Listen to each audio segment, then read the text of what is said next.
Poor little Sami Zayn got betrayed and everybody seen it coming.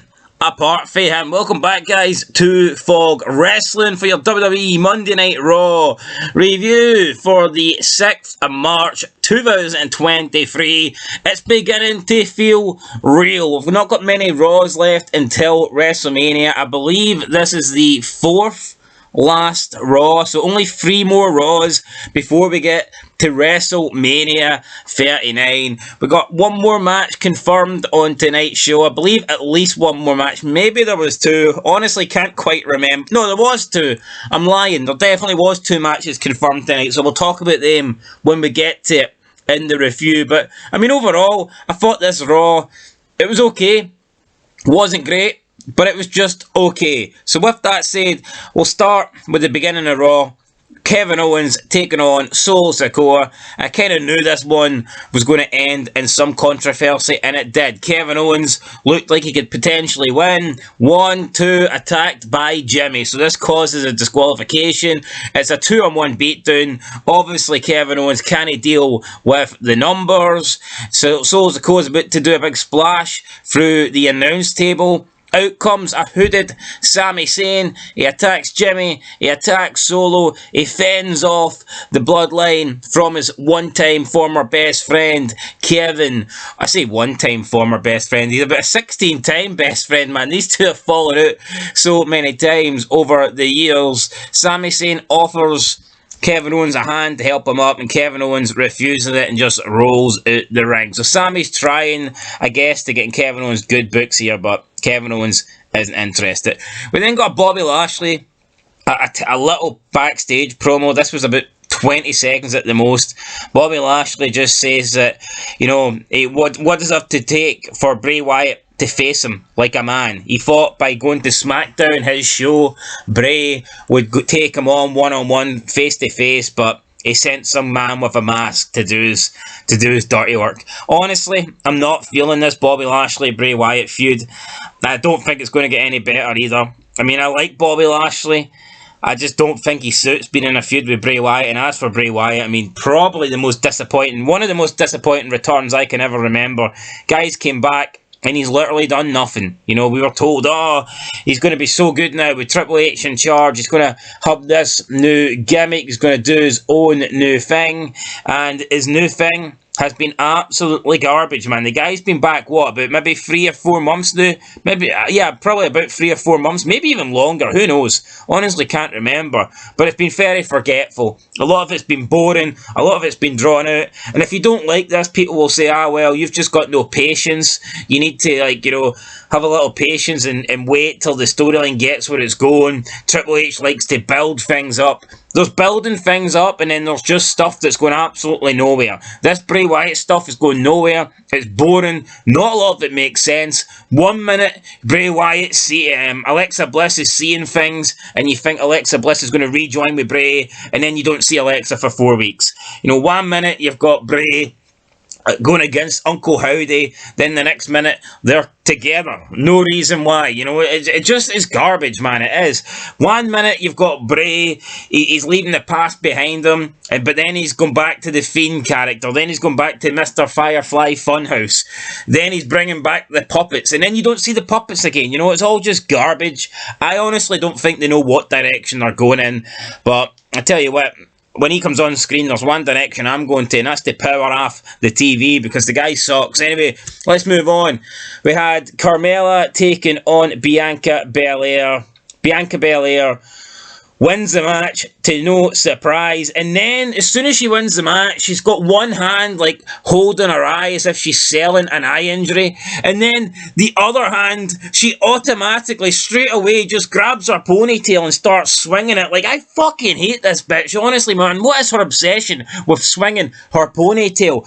Is it like a guy playing with his dong? I don't understand. It's like Bianca Belair can't go 5 seconds without swinging her little ponytail. It's like, it's so bloody cringe, man. It's the only thing she's got, and it absolutely sucks. But after this, it leads to a 2-on-1 beatdown.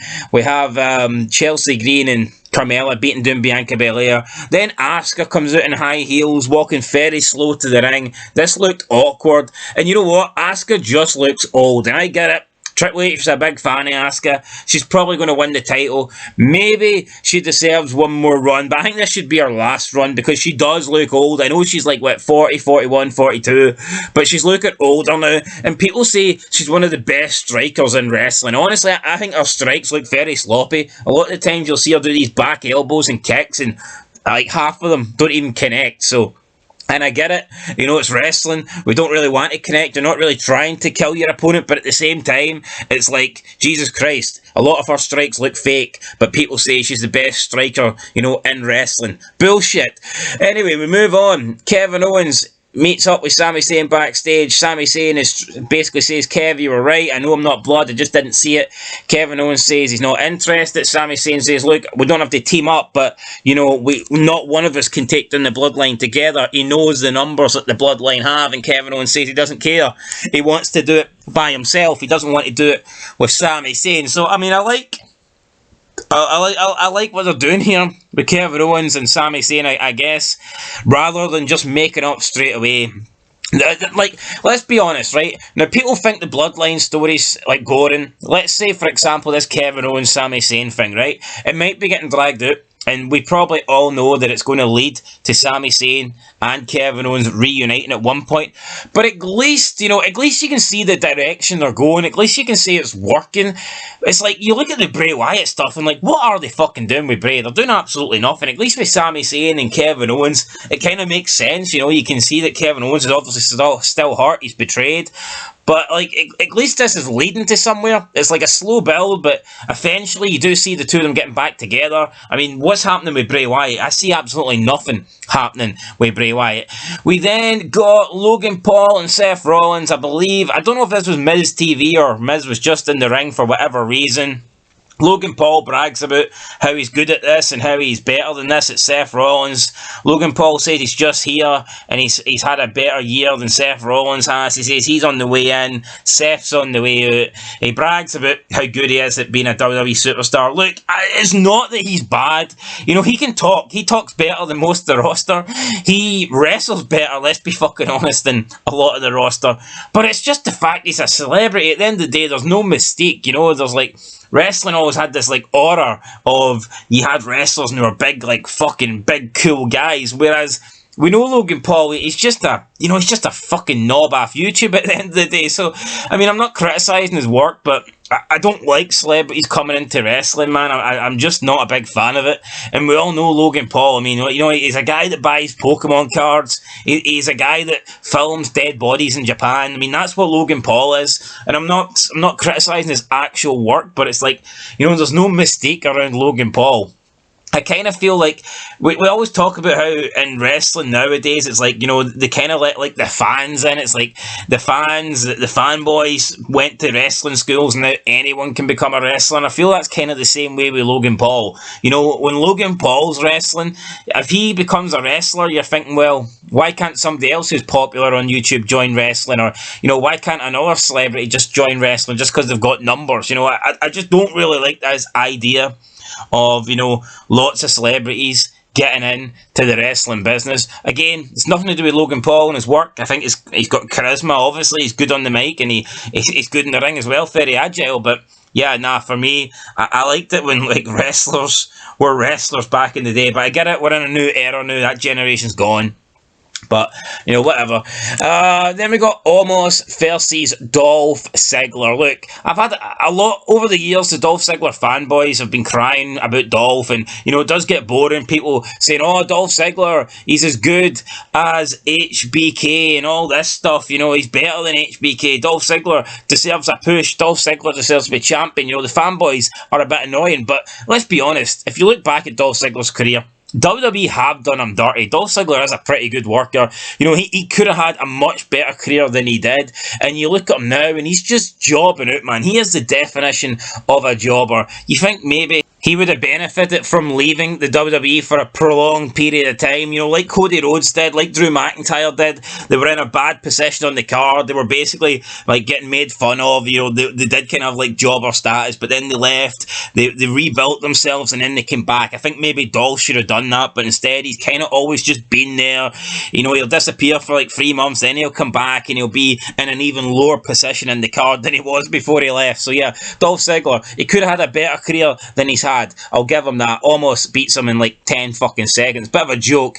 We get Chelsea Green. Then backstage, she's obviously trying to wipe off the blue mist from her face. Did I cover that, by the way? I think I did, didn't I? Yeah, so earlier Asuka came out and she spit the mist and it went in Chelsea Green's face, and obviously Chelsea Green and her Karen gimmick, this is going to, you know, make her crack up even more, which is all good in that.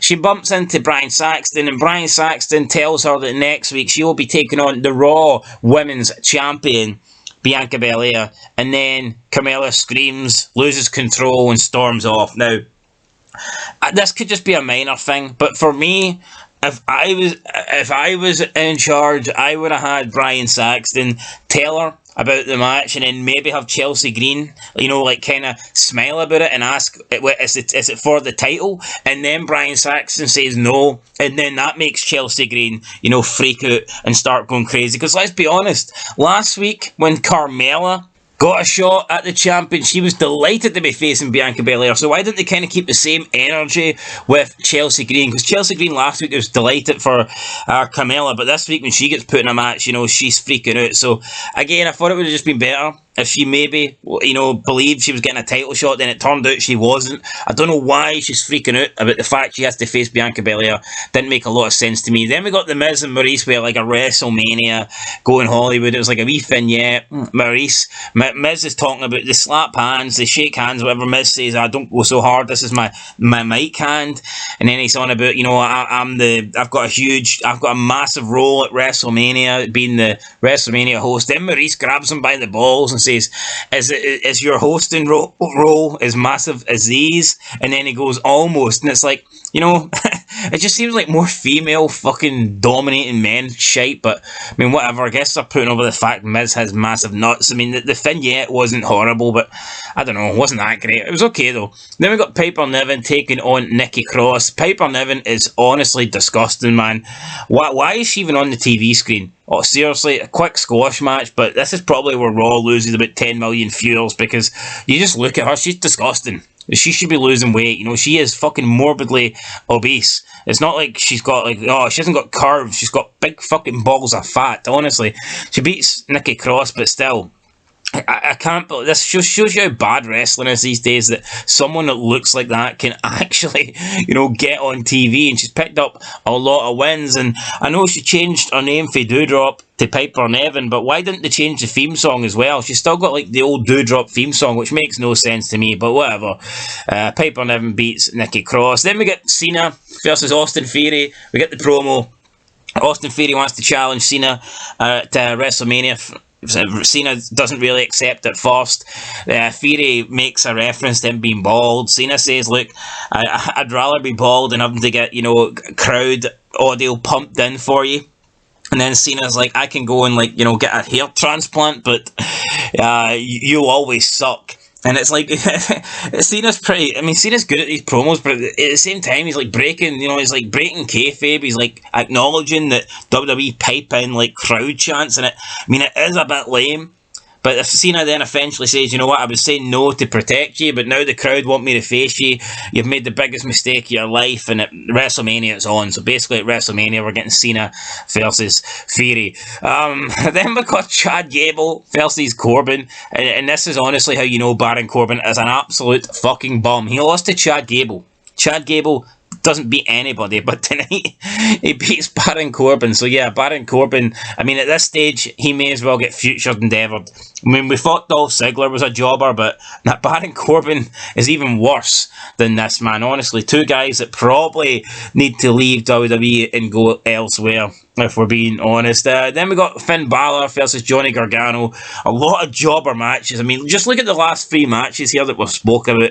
You got Piper Niven, Nikki Cross, Chad Gable, Baron Corbin, and Finn Balor, Johnny Gargano, man. Just 3 matches that are a waste of time. One of these matches on Raw would have been too much, but all 3 of them, man, what a joke. Edge comes out, spears Finn Balor, costs him the match. Johnny Gargano picks up a win.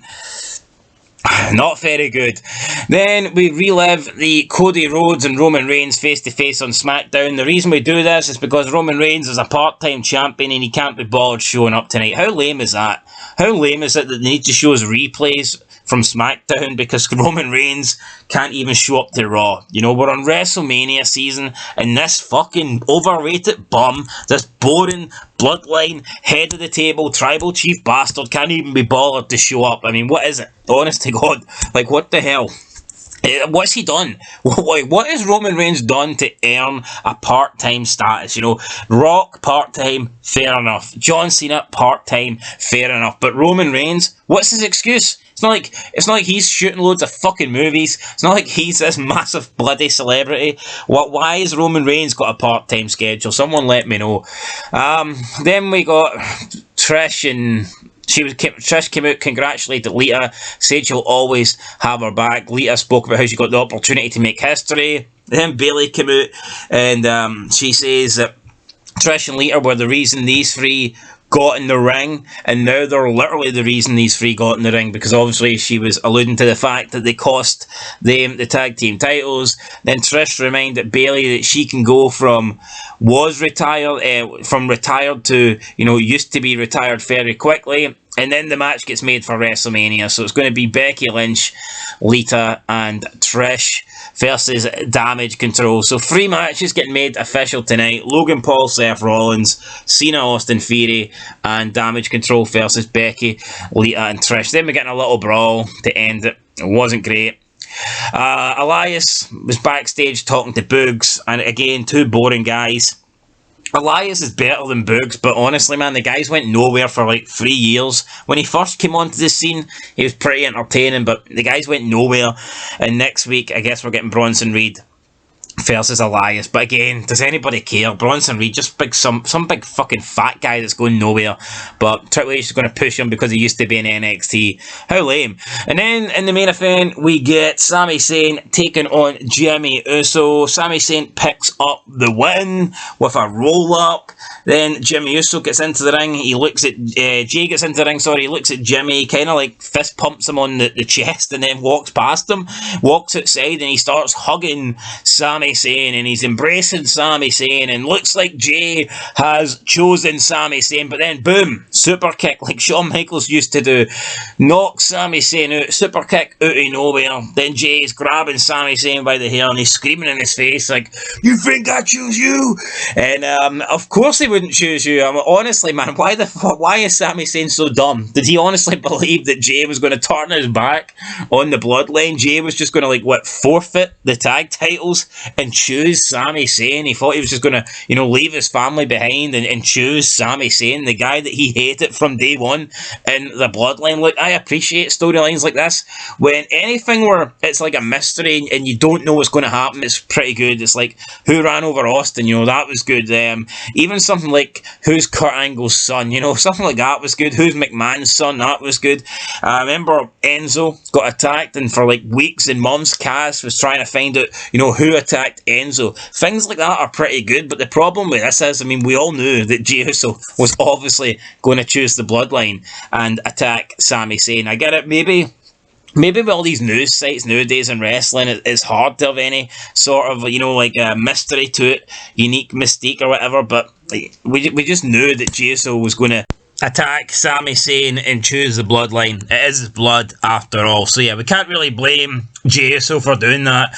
He gets Sami in the ring. Him and Jimmy are beating down Sami Zayn. So we get a 2-on-1. Uso's beat down on Sami, but that's not enough. 2-on-1's not enough. Solo Sikoa makes his way to the ring, and it's about to be a bloodline beatdown. It's about to be 3-on-1, and it is a little beatdown for a little moment, but then Cody Rhodes comes out to make the save, not Kevin Owens.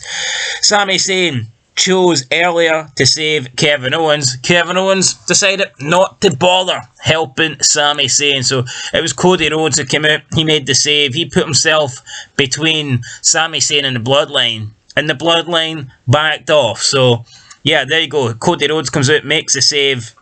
And he helped Sami Zayn. Sami Zayn got up and he sold the fact he was distraught that Jey had turned on him like that. And which is fair enough. And that's how Raw ended, man. So, I mean, if wrestling was good, if we got big matches anymore, you know, you could get a really big match. You could get something like the Bloodline versus Cody Rhodes, Kevin Owens, and Sami Zayn. Maybe on, like, the final Raw heading into WrestleMania. But, of course, they just don't do big matches anymore on Raw. Come on, look at Raw. I mean, it's all jobber matches. You maybe get like one half-decent match, and the rest of it's like jobber matches. So, yeah, it's just disappointing. I remember back in the day, like the champions used to face each other like in tag action all the time before a big pay-per-view. And like now, you just never get it. You know, it never happens. So, I mean, yeah, disappointing.